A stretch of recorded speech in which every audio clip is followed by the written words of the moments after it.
Welcome to Big Daddy Story Time. We're reading the Berenstain Bears. Think of those in need. Almost all bears discover in a little while that what they've outgrown makes quite a pile. The bear family enjoyed the good things in life as much as anyone else. They enjoyed good food and good times. They enjoyed a snug tree house and a comfortable chair before a crackling fire. They enjoyed books and music, toys and games, quilts and cuckoo clocks. But sometimes it seemed, especially to Mama, that perhaps the bears were enjoying too much of a good thing. It was also clear to Mama, as she managed the treehouse, that they had a problem that came under the heading of too much stuff. Too much stuff in the closets, too much stuff in the drawers, too much stuff in the basement, too much stuff in the attic. There was too much stuff everywhere. It all made Mama a little uneasy. It was beginning to be a worry. Papa thought there was a too much stuff problem too, but he was more annoyed than worried. Annoyed about a fast wheels car that Brother had left on the stairs and about a squeaky duck that Sister had left in the bathtub. But there was much more on Mama's mind than fast wheel cars and squeaky ducks. What was beginning to worry her was that they had so much while others had so little. And, as sometimes happens with a worry, when you go to bed, it can turn into a nightmare. That's what happened to Mama. One night she dreamed that all their stuff came to life and poured out of every drawer and closet and nook and cranny in the treehouse, chanting, "Too much stuff, too much stuff." "What's the matter?" asked Papa when Mama woke up screaming. "It was just a dream, my dear," Mama said. But though it was just a dream, she knew what she had to do. The next morning at breakfast she made an announcement. "This family," she said firmly, "has altogether too much stuff. It's time to get rid of some of it." "Stuff?" said Brother. "What sort of stuff?"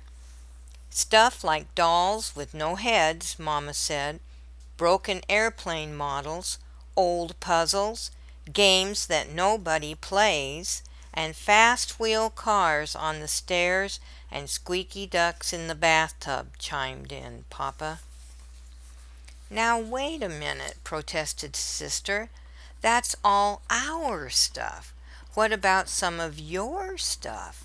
"My stuff," said Papa. "Like what?" "Like your 17 fishing rods," said Brother. "And zillions of old fishing magazines you have stacked up in the attic," added Sister. "But those are all valuable collectibles," said Papa. Mama groaned. "Look who's groaning," said Papa. "What about those shelves and shelves of old cookbooks you never look at, and those bits of yarn and cloth you're never going to use?" "All right," agreed Mama. "I guess we all have a lot of things we don't really need. That's just my point. What should we do with it all?" The bear family thought for a moment.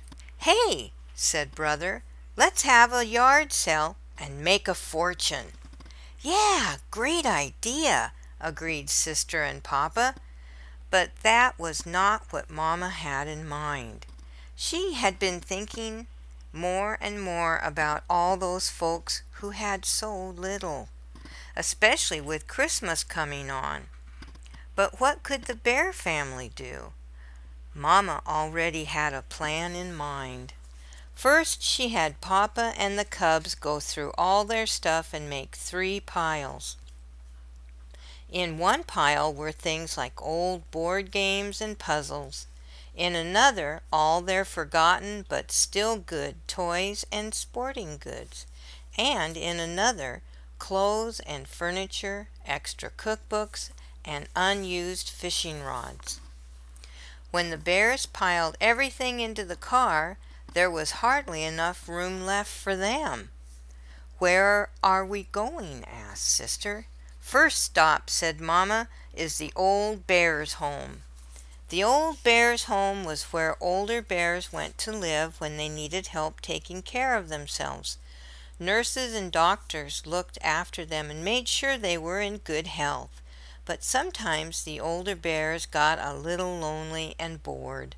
They liked visitors and things to do. That was part of Mama's plan.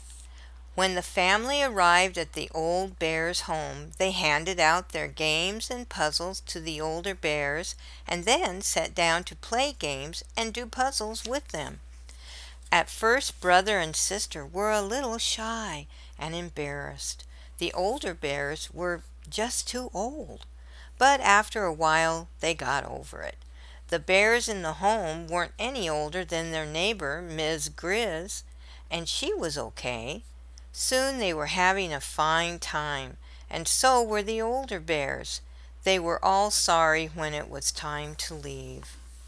Their next stop was the Beartown Young Cubs Hospital. Brother and sister knew about the hospital.